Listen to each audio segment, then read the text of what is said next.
నమస్కారం తనుష్క గారు. నమస్కారం అండి. సో చాలా మంది రుణ బాధల గురించి చాలా బాధపడతా ఉంటారు. సో స్తోమతకు మించి ఖర్చు పెట్టడం కూడా కొందరిలో మనం చూస్తూ ఉంటాం. అవును. ఆ కారణం చేత కూడా ఇలాంటి బాధలు కూడా వస్తూ ఉంటాయి. హ్మ్.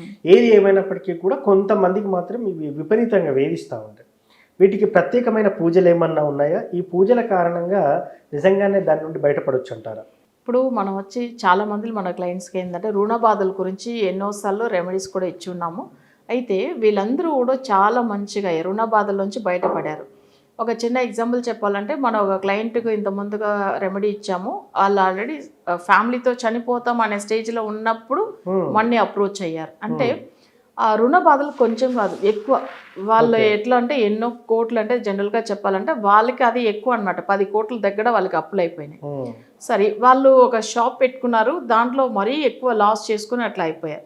సరే, ఇవంతా ఇంత చేసినప్పుడు ఏమైందంటే ఫస్ట్ టైం మన దగ్గర చూపించుకునేటప్పుడు జ్యోతిష్య పరంగా వాళ్ళకి అంత ఏమి నమ్మకం లేదు. తర్వాత ఒకటే నేను చెప్పిన, మీరు ఈ పూజలు మేము ఇస్తాం కానీ ఇది ప్రాపర్గా మీరు ఫాలో అవుతారని, అంటే ఈ రుణ బాధల్లోంచి మీరు బయటపడవచ్చు అని చెప్పేసి. తర్వాత వాళ్ళకి మనం ఇచ్చిన రెమెడీ వల్ల ఏమైందంటే అసలు ఈ అప్పులంతా పోయి అసలు అందరూ సైలెంట్ అయ్యారు. అసలు వాళ్ళు ఊరికే టార్చర్ చేసేవాళ్ళు అనమాట. వీళ్ళు అప్పులు ఎవరి దగ్గర అయితే ప్రైవేట్ పార్టీ దగ్గర బయట తీసుకున్నారు చూడండి, వాళ్ళ వల్ల చాలా సమస్యలు వీళ్ళకి. అందుకే వీళ్ళు చనిపోతాం అనే స్టేజ్కి వచ్చారు. బట్ దాంట్లోంచి ఏమైందంటే స్టెప్ బై స్టెప్ వీళ్ళు బిజినెస్ డెవలప్ అవ్వడము, దాంట్లో ఒకరిగా అసలు ఆ 1 year లోపల, యాక్చువల్గా మనం పూజ చేసుకున్న 6 months లోపలనే అన్ని అప్పులు క్లియర్ అయిపోయినాయి. ఇక్కడ దగ్గర చూడండి 10 కోట్ల రూపాయలు అప్పులు ఉన్నాయి. సో అది వాళ్ళకి ఎన్ని సంవత్సరాలుగా సఫర్ అవుతున్నారు. దాని తర్వాత చూడండి వాళ్ళ అప్పులు అడిగే వాళ్ళు కూడా సైలెంట్ అయిపోయారు. మన పూజ ఇచ్చిన కొన్ని రోజులకే సర్లే మీరు ఎప్పుడు ఇచ్చినా పర్వాలేదన్న అంత స్టేజ్కి వచ్చేసారు. అంత పవర్ఫుల్ పూజ. ఇప్పుడు రుణ బాధల గురించి మనం ఎన్నో పూజలు ఇచ్చున్నాం. అయితే మరి మనం ఎక్కువ చేసుకోవాల్సిన పూజ ఏంటంటే మేము చేయించే పూజ షష్ఠి విలకు పూజ అని ఉంటుంది. షష్ఠి విలకు అంటే అసలు దీపం, 6 దీపాలు ఉండే పూజ అనమాట. అయితే షష్ఠి విలకు నేసి ఏం చేస్తారంటే పూజలు చేసి వాళ్ళు మనం ఇక్కడ కొల్లిమలలో పూజలు చేయించి వాళ్ళకి పంపిస్తాము. ఆ పూజలకు సంబంధించిన మంత్రాలు ఉంటుంది, అది ఇంట్లో ఎలా పాటించాలి, ఇది పాటించిన తర్వాత ఎన్ని రోజులు టైమింగ్ ఉంటుంది. సో దాని లోపలనే వాళ్ళకి ఏమవుతుంటే ఆ పూజలు కంపల్సరీ వాళ్ళు స్టార్ట్ అయిన రోజుల్లోంచి వాళ్ళకి అర్థమైపోతుంది. ఇప్పుడు ఒకరికి ఒక 5 కోట్ల అప్పులు ఉన్నాయి. సరే, ఈ పూజ చేసిన తర్వాత వాళ్ళకి ఆ టైమింగ్స్ ఇస్తాం. అన్ని రోజుల్లో వాళ్ళకి ఆ అప్పులోంచి బయటపడతారు స్టెప్ బై స్టెప్. అంటే వాళ్ళకి ఒక ఇంపార్టెంట్ పూజలు ఉంటాయి. అందులో ఆ షష్ఠి విలకు అనేటప్పుడు ఏంటంటే, షష్ఠి ఎవరంటే మన సుబ్రహ్మణ్య స్వామిది. షష్ఠి తిథి ఎవరికి సంబంధించింది అంటే సుబ్రహ్మణ్య స్వామికి సంబంధించింది. ఆయన వచ్చి ఏంటంటే జ్యోతిలోంచిదా వచ్చాడు ఆయన. సో అప్పుడు ఎట్లానంటే 6 జ్యోతులు ఉంటుంది. 6 జ్యోతులు వచ్చింది ఆయనకు షణ్ముఖం అంటాం. అంటే 6 ఫేస్లు ఉంటాయి, 6 ముఖం అంటారు తమిళ్లో కూడా. అంటే ఇక్కడ షష్ఠి అనేది తిథి కూడా లెక్క ప్రకారం 6 తేదీదా. ఆయన వచ్చింది కూడా ఏంటంటే 6 ఫేస్తోదా ఉంటాడు ఆయన. తర్వాత ఏంటంటే ఈ దీపాలు కూడా, ఆ జ్యోతులు కూడా 6 జ్యోతులే ఉంటాయి దీపం. సో అప్పుడు ఏమైతుందంటే అంత పవర్ఫుల్. ఇప్పుడు ఈయనకు ఎందుకు ఈ పూజ మనం చేస్తున్నాము షష్ఠి విలకు పూజ అంటే, కుజుడికి అధిదేవత ఎవరు అంటే సుబ్రహ్మణ్య స్వామి. రుణ బాధలు ఇచ్చేది జాతకంలో మేజర్గా ఎవరు అంటే కుజుడుదా. సరే, కుజుడికే డైరెక్ట్గా మన పూజలు చేసుకోవచ్చు కాదా అని కొంతమంది అనుకోవచ్చు. ఆ కుజుడు వాళ్ళకి వక్రంగా ఉంటే వాళ్ళు పూజలు కుజుడికి చేయలేదు. ఒకవేళ కుజుడు వాళ్ళకి మాంది గ్రహం అయి ఉంటే, అంటే సపోజ్ మేషంలోనో లేదు వాళ్ళకి వృశ్చికంలోనో మాంది గ్రహం ఉన్నప్పుడు అప్పుడు ఏమైతుందంటే డైరెక్ట్గా వాళ్ళు కుజుడికి పూజలు చేయలేదు. కానీ ఆ రుణ బాధల్లోంచి బయటపడవాలి. జనరల్గా చూసామంటే రుణ బాధలు ఎవరికి ఎక్కువ ఉంటుందంటే జాతకంలోంచి 6th house నెగిటివ్ గ్రహం మాంది గ్రహం ఉన్నప్పుడు, లేదు మేషంలోనో లేదు వృశ్చికంలోనో మాంది గ్రహం ఉన్నప్పుడు వాళ్ళకి రుణ బాధలు అనేది ఎక్కువ అయిపోతుంది. సో దాంట్లోంచి బయటపడలేకుండా చాలా ఫ్యామిలీ చనిపోయినది కూడా మనం చూస్తున్నాం అసలు అప్పుల వల్ల. సో అప్పుడు ఏమైతుందంటే ఇలాంటి బాధలు ఉండేవాళ్ళు ఈ షష్ఠి విలకు పూజ అనేది ఒకటి ఉంటుంది. దాంతోపాటు కొన్ని వశీయం యంత్రాస్ ఉంటుంది. ఇదంతా కరెక్ట్ పూజలు వాళ్ళు ఫాలో అయినారంటే తప్పకుండా రుణ బాధల నుంచి బయటపడవచ్చు.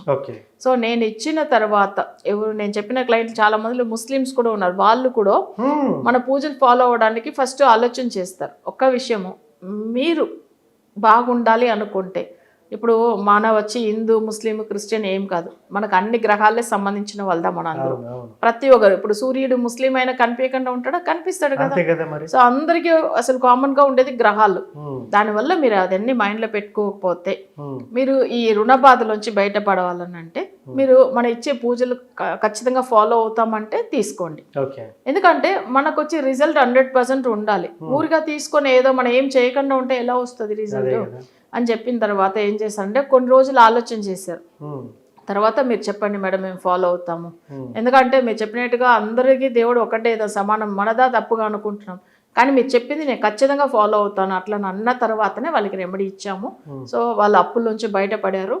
ఒక క్రిస్టియన్ ఆమె కూడా 20 సంవత్సరాలుగా ఆమె క్రిస్టియన్ కన్వర్ట్ అయిన తర్వాత ఏమైందంటే ఎక్కువ నెగిటివ్ ఎఫెక్ట్ వల్ల చాలా సఫర్ అయి ఉన్నారు. ఫైనాన్షియల్ డబ్బులు నిలవట్లేదు, వాళ్ళ భర్త కూడా చనిపోయారు. సడన్గా అన్ని ప్రాబ్లమ్స్ ఒకేసారి ఫేస్ చేసినప్పుడు ఆమె ఒకటే అన్నది, మేడం మేము ఏమి దీపం కూడా పెట్టాం కదా, జస్ట్ క్యాండిలే పెడతాం కదా, అది కూడా జ్యోతియే కదా, దాంట్లో కూడా దేవుడు ఉన్నాడు, మీరు మీ దేవుడు అనుకున్నప్పుడు బట్ మీరు ఏదైనా మొక్కండి మీ ఇష్టం, కానీ మన ఇచ్చే ప్రొసీజర్ మీరు దాంతో పాటు చేయండి అని చెప్పాను. సో వాళ్ళు చేసిన తర్వాత ఈ రోజు వరకు చాలా బాగున్నది ఆమె. సో ఆమె కూడా టీవీలో మాట్లాడి ఉన్నారు. ఎందుకు ఈ మాట చెప్తున్నామంటే రుణ బాధలు చాలా మందిలో ఒక విషయం చెప్పాలంటే ఉన్న దాంట్లోనే ఒక మనిషికి రుణ బాధలు ఉన్నంత కష్టం ఎవరికి ఏది రాదని అంటారు. సో ఎందుకంటే అంత ఒక్క రోజు కూడా ప్రశాంతంగా నిద్రపోలేదు రుణ బాధలు ఉన్న వాళ్ళు. సో ఎప్పుడు అయితే కానీ రుణం అసలు తీసుకున్న వాళ్ళు దాన్ని రిటర్న్ ఇచ్చేంత వరకు వాళ్ళకి ఎంత బాధ ఉంటుందంటే అసలు లైఫే వేస్ట్ అని అనిపిస్తుంది వాళ్ళకి. ఎప్పుడు అన్ని విషయాలు కూడా ఫేస్ చేస్తారు, కానీ రుణ బాధలు ఉంటే వాళ్ళకి ప్రశాంతం అనేది ఉండదు, దానివల్ల ఆరోగ్యం బాగా లేకుండా పోతుంది, అసలు లైఫ్లో అన్ని కోల్పోయినట్టుగా అయిపోతుంది వాళ్ళకి. సో ఎప్పుడు ఒకరికి మనం వచ్చి ఏమవుతుందంటే ఒకరి మాటకి రెస్పెక్ట్ ఇవ్వాలి, వాల్యూ ఇవ్వాలని అంటే అక్కడ ఏమవుతుందంటే ఇప్పుడు ఏమీ లేకుండా పేదవాడిగా కూడా ఉండొచ్చు, కానీ రుణం ఉంటే వాళ్ళకి నిద్ర ఉండదు. అసలు పెద్ద పొజిషన్లో ఉండాలని అవసరం లేదు, ఉన్నంతలో కూడా రుణం లేకుండా ఉండే వాళ్ళు చాలా హ్యాపీగా ఉంటారు. ఇప్పుడు చాలా మందిని చూస్తే పెద్ద లెవెల్లో ఉన్నట్టు కనిపించను, వాళ్ళకి చాలా అప్పులు ఉంటాయి, కానీ వాళ్ళకి ఏమవుతుందంటే దాని వల్ల వాళ్ళు రోజు కూడా ప్రశాంతంగా ఉండలేకుండా పోతారు. అంటే మన దీంట్లోంచి బయటపడే అవకాశం మనకు కావాలి. కొంతమంది కావాల్సే వాళ్ళు రుణం అంటే అప్పు తెచ్చుకునేది కాదు, వాళ్ళు బిజినెస్లో అనుకోకుండా సడన్గా ఏదైనా ఇన్సిడెంట్ జరిగినప్పుడు ఏమవుతుందంటే మేజర్ లాస్ వస్తుంది. ఆ టైమింగ్లోంచి వాళ్ళు దాన్ని అసలు కోలుకోలేకుండా కొన్ని బిజినెస్ వాళ్ళు అసలు వదిలేసి బయట ఊరికి వెళ్ళిపోయే స్టేజ్లు కూడా ఉంటాయి, మనం చూసే ఉంటాం. అంటే ఏం చేసుకోలేదు అట్లా అన్నట్టుగా. అప్పుడు ఏమవుతుందంటే అట్లా పొజిషన్లో ఉన్న వాళ్ళకి కూడా మనం ఈ రెమెడీ ఇచ్చి మంచిగా చేసి ఉన్నాం. ఎంతో మందులు అసలు అంటే మానసిక బాధలకు ఉరి అయ్యేది కూడా ఈ రుణ బాధల వల్లనే. సో అందుకే ఎప్పుడైనా కానీ మనకు వచ్చి అప్పు విషయం ఎప్పుడు ఉండకూడదు, రుణ బాధలు అనేది ఉండకూడదు అంటే ఈ షష్ఠి విలకు పూజ చేస్తే తప్పకుండా దాంట్లోంచి బయటపడదు. ఎన్ని రోజులు ఉంటుంది ఈ పూజ? ఇది వచ్చి షష్ఠి అంటేనే 6. సో 6 రోజులు ఉంటుంది. కొన్ని జాతకానికి ఏమవుతుందంటే వాళ్ళ చక్రం ప్రకారము వాళ్ళ జాతక రీతిగా ఇచ్చి వాళ్ళకి అది కొన్ని ఇంపార్టెంట్ రెమెడీస్ ఉంటుంది. దాంతోపాటు ఈ 6 రోజుల పూజ పవర్ఫుల్గా ఉంటుంది. తప్పకుండా వాళ్ళకి దాంట్లోంచి విమోచనం అయితే ఉంటుందండి, గ్యారంటీగా చెప్పొచ్చు.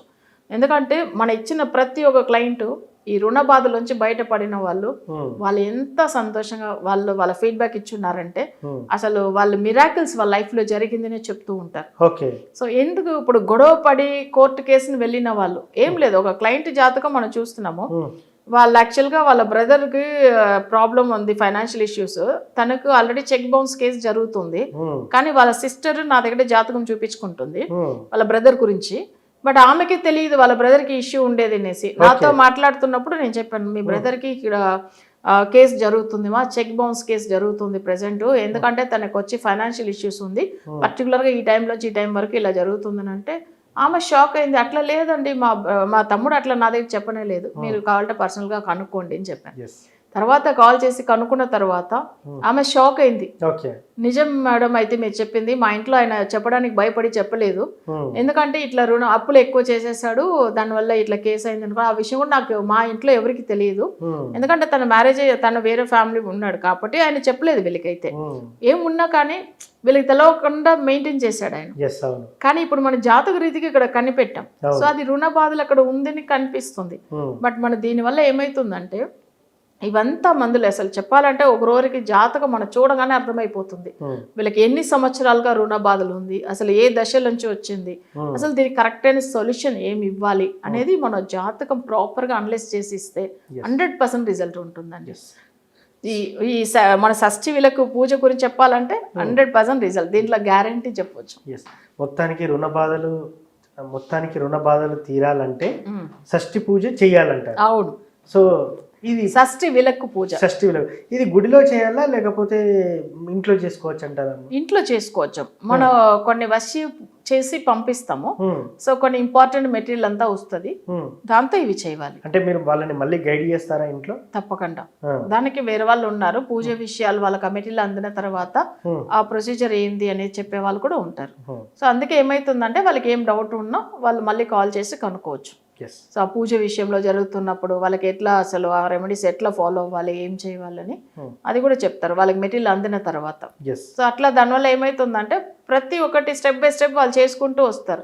ఇప్పుడు మొన్న కూడా చెప్పారు, ఒక స్టెప్ ఫాలో అవుతున్నప్పుడే రిజల్ట్ అంత వచ్చిందని చెప్తున్నారు. చూడండి, అంత ప్రాపర్ రెమెడీ ఉంటుంది మన దగ్గర. సో మొత్తానికి రుణ బాధలు తీరాలంటే ప్రత్యేకమైన పూజ ఉంటుంది. ఆ పూజ కనుక 6 రోజులు చేసినట్టయితే దాని నుండి ఈజీగా బయటపడే అవకాశం ఉందంటారు.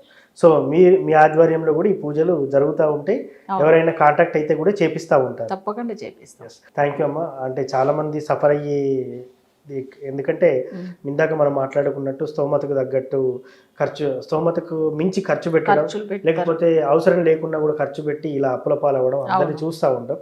సో వాళ్ళకైతే ఒక సపరేట్ పూజా విధానాన్ని అయితే చెప్పారు. సో అది గనక చేస్తే ఖచ్చితంగా ఆర్థికంగా మళ్ళీ పుంజుకునే అవకాశం ఉంటుందని కూడా చెప్పారమ్మా. Thank you. థ్యాంక్ యూ అండి.